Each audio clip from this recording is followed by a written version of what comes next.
Hello guys, अभी की जो वीडियो है वो बहुत प्यारी होने वाली है। बेसिकली जयशंकर जी के ऊपर ये वीडियो है। ऐसा क्या कमाल कर दिया इस बार जयशंकर जी ने, क्योंकि टाइटल में जरा गौर कीजिएगा, how Indian foreign policy went into gigachad mode. मतलब इन्होंने कोई बहुत ही धमाल डाला है वहीं कहीं जाके। जयशंकर जी जो हैं, बेसिकली हम तो यार ये एक बड़े ड्रीम कहते हैं ना कि फॉरेन मिनिस्टर हैं। हमारा ड्रीम है कि ऐसा फॉरेन मिनिस्टर हमारे पाकिस्तान के अंदर हो, लेकिन ऐसा अभी तक तो कोई हमने देखा नहीं। बहुत ही पाए के फॉरेन मिनिस्टर हैं, मतलब कि ऐसे इंटेलेक्चुअल, ये कहीं भी जाते हैं मीटिंग करते हैं और अगर कुछ भूल जाते हैं तो दोबारा मीटिंग कर लेते हैं और सामने वाले को बिल्कुल एहसास नहीं होता, कोई परेशानी नहीं होती। जयशंकर जी हैं तो वो दोबारा मीटिंग कर लेते हैं। कोई भी फॉरेन पॉलिसी यानी कि किसी भी मुल्क किसी कंट्री जाते हैं तो वहाँ अपना जादू जगा के आ जाते हैं। बहुत प्यारे पाए के इंटेलेक्चुअल, पाए के पढ़े लिखे इंसान। चलें पहले इनकी वीडियो देखते हैं, इसके बाद इसके ऊपर रिएक्ट करते हैं। ये बेसिकली शाम शर्मा शो की वीडियो है।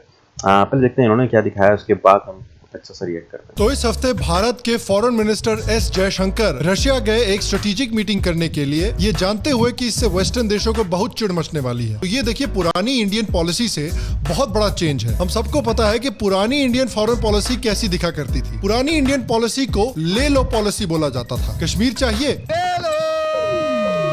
ले लो, अक्साई चीन चाहिए ले लो, तिब्बत पर कब्जा करना है ले लो, बस एडवीना को छोड़ दो। रहा नहीं जाता। लेकिन पिछले कुछ सालों में कुछ बदला है और ये बदलाव रशिया यूक्रेन कॉन्फ्लिक्ट में बहुत अच्छी तरह से हाईलाइट हुआ है कि वही इंडिया जिसकी कमजोर और कंफ्यूज फॉरेन पॉलिसी हुआ करती थी, वो आज इतनी बहादुर और मैच्योर फॉरेन पॉलिसी कैसे दिखा रहा है। क्या है इस बदलाव के पीछे? हर दिन डाबर च्यवनप्राश। नहीं, मैं बताता हूँ।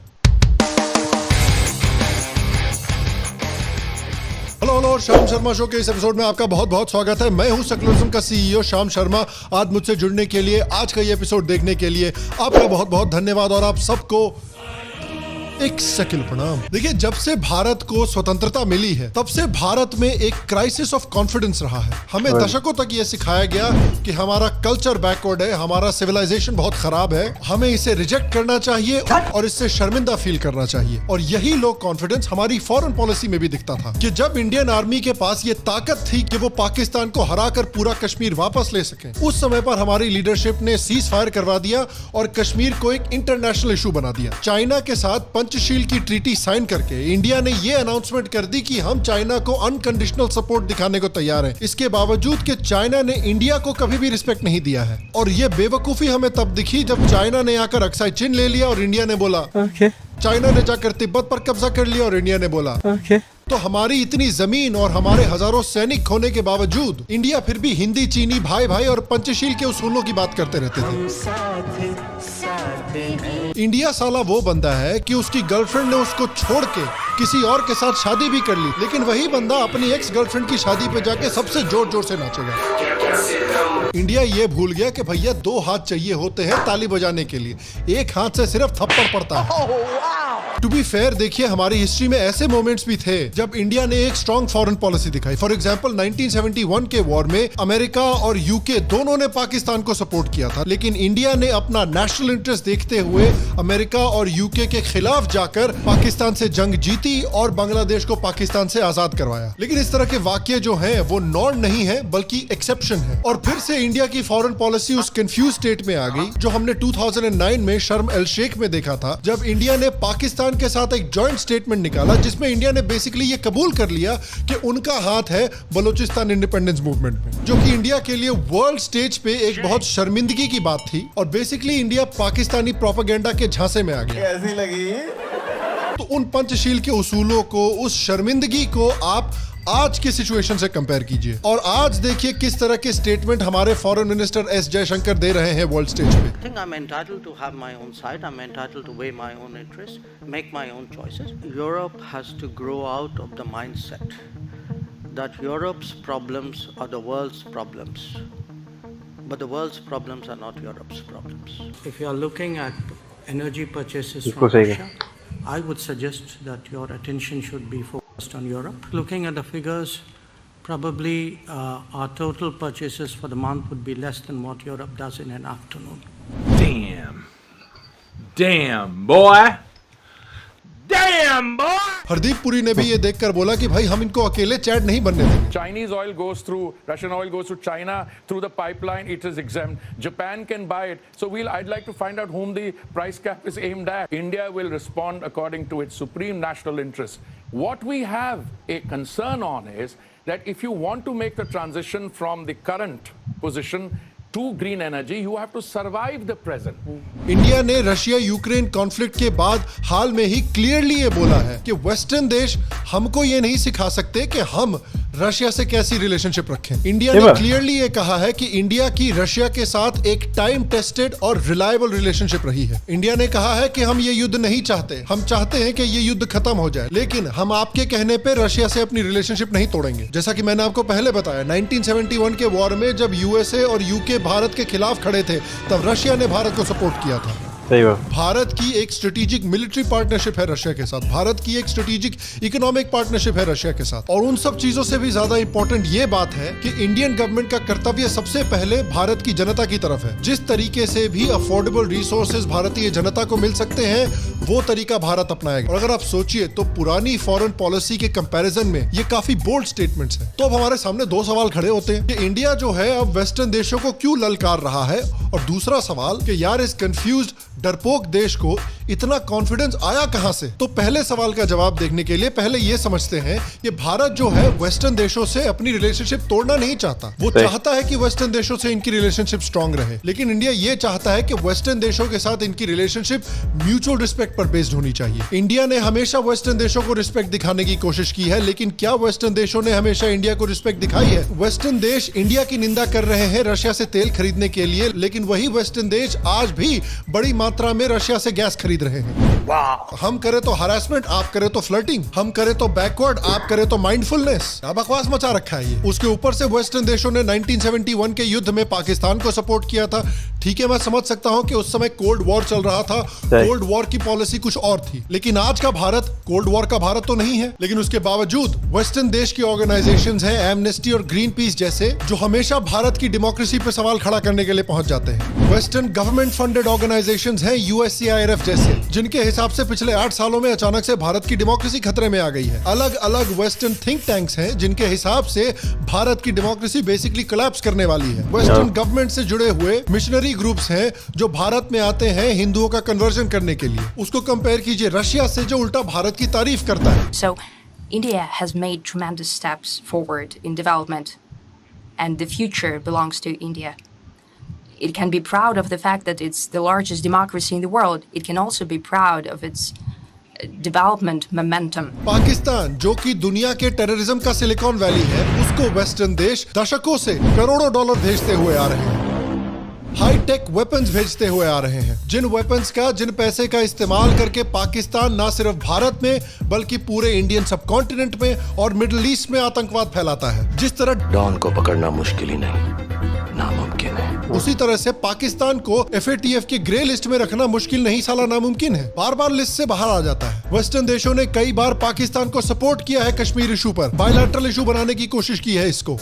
If you look at the whole Article 370 issue, I mean, let's be honest, other than the politics of the day, what was the reason for a temporary provision to continue so long? I mean, the entire world used it for the last 75 years. आप भारत की निंदा करते हैं Ukraine conflict के बारे में, western देशों को सिर्फ यूक्रेन की चिंता है, लेकिन अफगानिस्तान में किस तरह से यूएसए ने पिछले 20 सालों में गंद मचाई है, किस तरह से अफगानिस्तान में उन्होंने कुछ प्लानिंग नहीं की है, और कितनी बुरी दुर्गति में अफगानिस्तान को वो छोड़कर गए हैं, उसके बारे में कोई बात ही नहीं करना चाहता। वो तो सिर्फ इंडिया है जो आज भी अफगानिस्तान की मदद कर रहा है। कितने सालों से India United nation security council में रिफॉर्म लाने की बात करना चाहता है, आज तक वो रिफॉर्म नहीं आया। वेस्टर्न देश इंडिया को बोल रहे हैं कि आप रशिया से तेल क्यों खरीद रहे हो? अच्छा ठीक है, हम ईरान से तेल खरीदने गए, आपने ईरान के ऊपर सैंक्शन लगा दिया। हम वेनेजुएला से तेल खरीदने गए, आपने वेनेजुएला के ऊपर सैंक्शन लगा दिया। अबे तो खरीदे कहां से तेल भैया? केरोसिन डालना शुरू कर देगा गाड़ी में? तो इतनी गंद मचाई है वेस्टर्न देशों ने इंडिया के खिलाफ, तो आप मुझे बताइए ये किस तरह की म्यूचुअल रिस्पेक्ट है? वेस्टर्न देश भी साले गुलफाम हसन है। हम उनको प्यार दे रहे हैं, रिस्पेक्ट दे रहे हैं, शोहरत दे रहे हैं, और बदले में तुमने क्या दिया?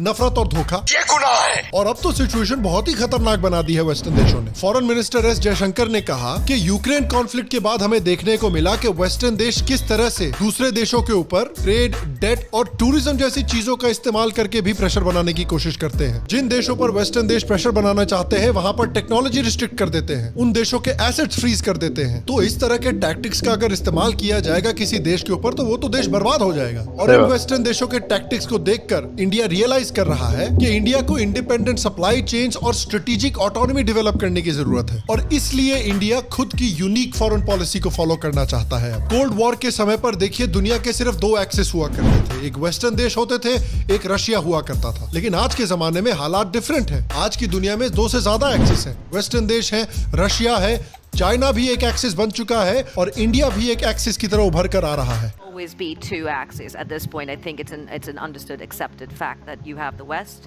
US-led, you have China as the next potential axis. Where does India fit into this? But are you planning to not take a No, side? I'm sorry. That is exactly where I disagree with you. तो India चाहता है कि इन सारे axis से relationship बनकर बना रहे उनका। वो सिर्फ वेस्टर्न देशों पे रिलाई नहीं करना चाहते क्योंकि उन्होंने देखा है कि वेस्टर्न देश उसी तरह से देशों को इस्तेमाल करके फेंकते हैं जिस तरह से दूल्हे राजा का विलेन औरतों को इस्तेमाल करके फेंकता है।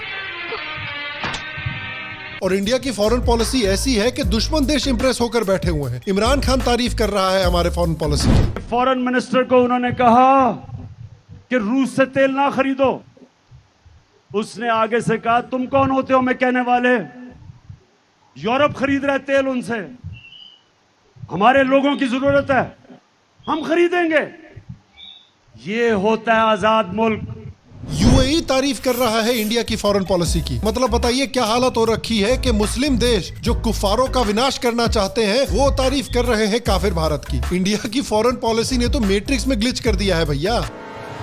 इंडिया की नई फॉरेन पॉलिसी ये चाहती है कि दुनिया भारत को एक पार्टनर की तरह देखे, सर्वेंट की तरह नहीं देखे। और मिनिस्टर जयशंकर ने कहा है कि पुरानी फॉरेन पॉलिसी पानीपत सिंड्रोम जैसी थी कि जब प्रॉब्लम सर पे आ जाती थी तब इंडिया रिएक्ट करता था। आज का इंडिया प्रोएक्टिव है, रिएक्टिव नहीं है। तो एक ऐसा देश जिसमें कॉन्फिडेंस की इतनी कमी थी, एक ऐसा देश जो हमेशा वेस्टर्न देशों से पीठ थपथपाने के लिए मरा रहता था, उस देश में ऐसा चेंज आया है। ये एक्चुअली काफी अमेजिंग चीज है। तो अब आता है दूसरा सवाल कि भैया ये कॉन्फिडेंस आया कहां से?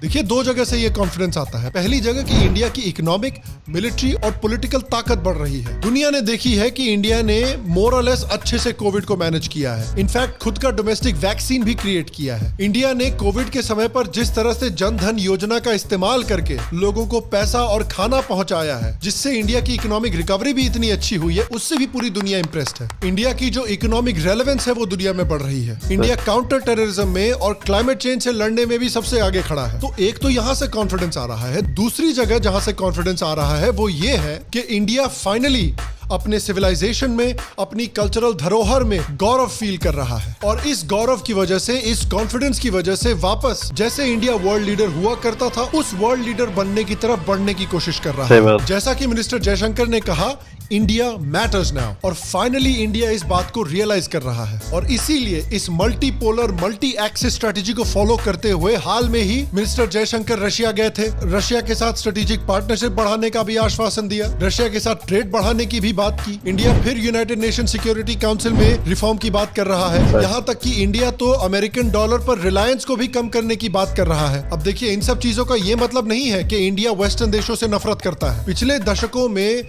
हमें तीन मेन नैरेटिव्स देखने को मिले, क्रिश्चियन नैरेटिव, इस्लामिक नैरेटिव और कम्युनिस्ट नैरेटिव। ये तीनों narrative us versus the other सिखाते हैं, ब्लैक वर्सेस व्हाइट सिखाते हैं। भारत दुनिया को एक चौथा नैरेटिव देना चाहता है, एक भारतीय धार्मिक नैरेटिव जो वसुधैव कुटुंबकम में विश्वास रखता है, जो दुनिया को एक परिवार की तरह देखता है। परिवार में देखिए लड़ाई होती है, परिवार में तू मैं होती है, लेकिन हम अपने परिवार के सभी सदस्यों से रिलेशनशिप बनाकर रखेंगे भाई। फर्ज कीजिए कि आपके माता पिता का डिवोर्स हो जाता है, तो डिवोर्स होने के बाद आपकी मम्मी आपकी दुश्मन थोड़ी बन गई या आपके पापा आपके दुश्मन थोड़ी बन गए। आप तो दोनों से रिलेशनशिप बना के रखोगे ना। यही नैरेटिव भारत दुनिया को देना चाहता है और अपने इंटरेस्ट और अपनी जनता की इंटरेस्ट को सामने रखते हुए स्ट्रेटेजिक ऑटोनॉमी डेवलप करना चाहता है। और मैं आपसे पूछना चाहता हूं कि आपके हिसाब से इंडिया की जो फॉरेन पॉलिसी में ये बदलाव आया है उसके पीछे क्या वजह है, आपको क्या लगता है? नीचे कमेंट सेक्शन में मुझे जरूर बताएं। बाकी अगर आप शाम शर्मा शो का नया मर्च चेकआउट करना चाहते हैं तो नीचे क्लिक करके मर्च को जरूर चेकआउट करें। शाम शर्मा शो के मक क्लब को ज्वाइन करने के लिए शाम शर्मा शो के पेट्रियन पर एक मेंबर भी जरूर बने। अगर आपको आज का एपिसोड पसंद आया तो प्लीज एक लाइक दें, एक थम्स अप दें, इससे मेरी बहुत मदद होती है, इससे शो की बहुत मदद होती है। नीचे कमेंट सेक्शन में मुझे ये भी जरूर बताएं कि आप मुझे अगला टॉपिक कौन सा एक्सप्लेन करते हुए देखना चाहते हैं और मैं आपसे अगले एपिसोड में मिलूंगा। और तब तक स्वस्थ रहें, सुखी रहें, फिर मिलेंगे। और आप सबको एक सेक्युलर प्रणाम। सेकुलर प्रणाम। हाँ, फॉरेन पॉलिसी के अंदर यही चीज़ है। सबसे पहले कि आपको ये पता होना चाहिए कि आपको करवाना क्या है, आपकी ज़रूरतें क्या है। जब आपको ये पता चल जाए उसके बाद आपको फॉरेन पॉलिसी, तो मतलब ये कि हमें दूसरे मुल्कों से लेना है कुछ। हमारा जो अब मसला है वो हल करेंगे दूसरे मुल्क, जो भी प्रॉब्लम्स हैं उनसे हमें निगोशिएट करना है। तो उसके लिए एक बड़ा प्यारा निगोशिएटर होना चाहिए जो कि जयशंकर जी के फॉर्म में इंडिया के पास मौजूद है ऑलरेडी। तो यही चीज़ें हैं जो कि ये टूल है मेन फॉरेन पॉलिसी का, कि वो निगोशिएटर बड़ा अच्छा होना चाहिए, उसको हर चीज़ पता होनी चाहिए और हर चीज़ वो अपने सेल्फ डिसीजन ले सके। क्योंकि वहाँ पे होता ये है कि आपको तो एक रुक्का दे दिया जाता है, हाँ ये आपको करवाना, तो वहाँ जाके बोल थोड़ी सकते भाई ये मुझे करवाना है। वहाँ से भी उनका कुछ ना कुछ मौक़िफ़ होता है और वो फिर होते हैं। फिर उसके बाद वहीं के वहीं तोलना होता है कि यार क्या मैं एक्सेप्ट करूँ उसकी बात कि नहीं करूँ। तो क्योंकि ये तो बहुत अजीब सी बात कह रहे हैं और यूँ कह रहे हैं, यूँ कह रहे हैं। फिर वो तीसरे आदमी का मौक़िफ़ ले आता है, यार उससे मैंने ये बात की थी, उन्होंने ये कहा। फिर चौथी बात ले आता है, फिर अपना मसला लेके आता है। मतलब ये कि वो फॉरेन पॉलिटिक्स वाला आदमी सिर्फ ऐसा नहीं है कि उससे अपना मुद्दा लेके वहाँ पहुँच गया, मुद्दा हल हो गया क्योंकि परफ्यूम अच्छा लगाया उसने, नहीं, इस तरह की बात नहीं है। बात ये है कि दूसरे का मुद्दा भी उसको सुनना पड़ेगा, उसके बाद अपने खुद के डिसीजन लेने पड़ेंगे। और अगर बहुत कॉम्प्लेक्स डिसीजन है या तो वहीं के वहीं रन टाइम पे ले लेता है कि बहुत कॉम्प्लेक्स डिसीजन है, तो फिर वो कहता है कि give us time to think about it. फिर जाके वो अपनी कैबिनेट में डिस्कस करते हैं और फिर जो है उसके ऊपर देर पार रिलेशनशिप के तहत फिर वो उसको देखा जाता है कि हाँ यार इनसे हमारा रहा है कितना, क्या है क्या नहीं, फिर हम उसके ऊपर डिसीजन लेते हैं। तो ये सारी चीज़ें देखी जाती हैं मेन फॉरेन पॉलिसी के अंदर। और इंडिया मुझे लगता है कि इसके ऊपर काफ़ी भारी है इस बार, जब जयशंकर जी फॉरेन पॉलिटिशियन है। चलिए गाइस, आप लोग खुद मुझे दिखिएगा कमेंट के अंदर आप लोग क्या सोचते हैं इस बारे में। मिलते हैं नेक्स्ट वीडियो के अंदर, जब तक अपना ख्याल रखें। लाइक एंड सब्सक्राइब जरूर कर दीजिए प्लीज़, बहुत इंपॉर्टेंट है। Take care.